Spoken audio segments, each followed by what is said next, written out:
Pourquoi les gens protestent-ils au Togo? Écoutez, il y a une crise politique profonde et il faut l'expliquer de façon détaillée.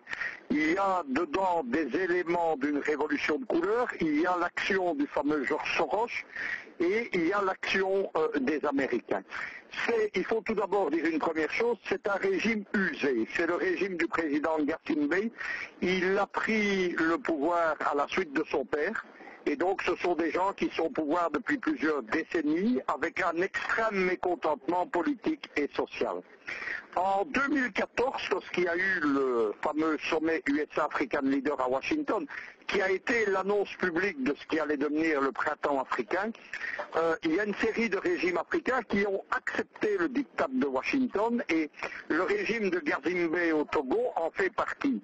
Ils ont donc accepté de mettre en route une réforme progressive de la politique, l'association de l'opposition, c'est par exemple un gouvernement d'union nationale, mais pas comme ça peut exister ailleurs dans une optique nationale, mais dans une optique de main forcée par les Occidentaux.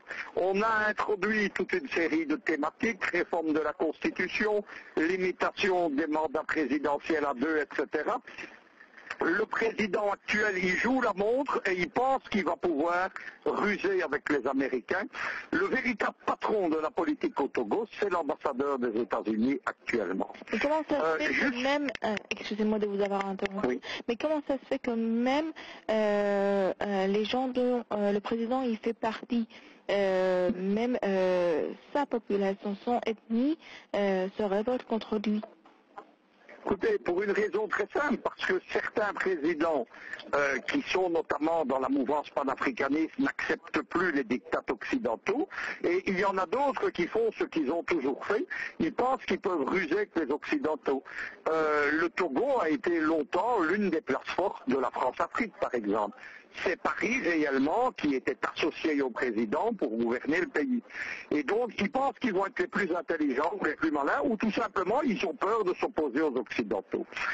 Jusque-là, il y avait une opposition officielle qui était représentée par le challenger du président à la dernière élection présidentielle, qui s'appelle Jean-Pierre Fabre.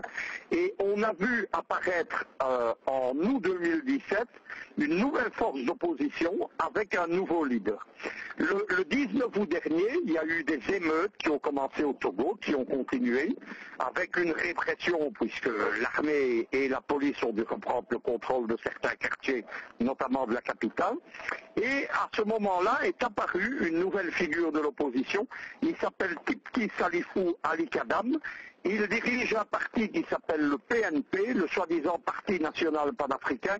Je vais vous dire tout de suite, ça n'a rien de panafricain. C'est une opération de George Soros et je vais m'en expliquer ensuite.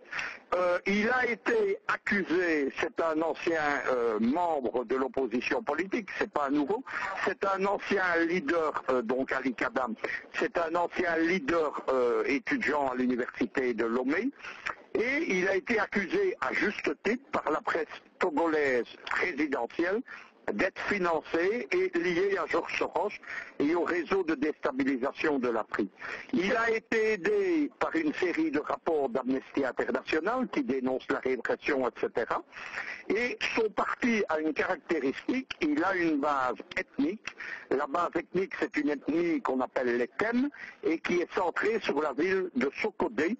C'est la partie où dominent les musulmans dans le Togo. C'est la raison des émeutes que vous voyez. Est-ce que c'est cette même personne qui a été arrêtée, l'imam musulman qui a été arrêté? Non, non, l'imam c'est un des conseillers spirituels du PNP. Y a-t-il une ressemblance entre ce qui arrive au Togo et ce qui se passe en Centrafrique? Oui, mais c'est-à-dire que le principe des Occidentaux, que ce soit les Américains ou les Français, il est simple, c'est diviser pour régner.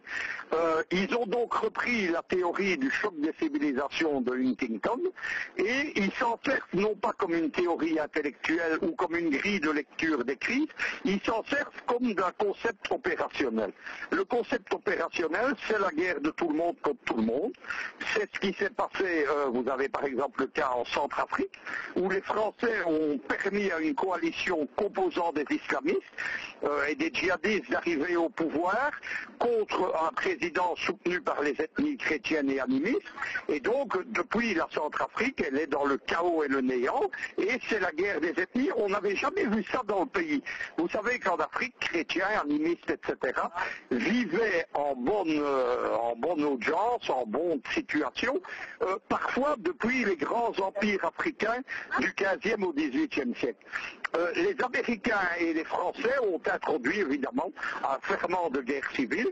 C'est la même chose qui s'est passé dans l'ex-Yougoslavie et c'est la même chose qui se passe dans le Caucase.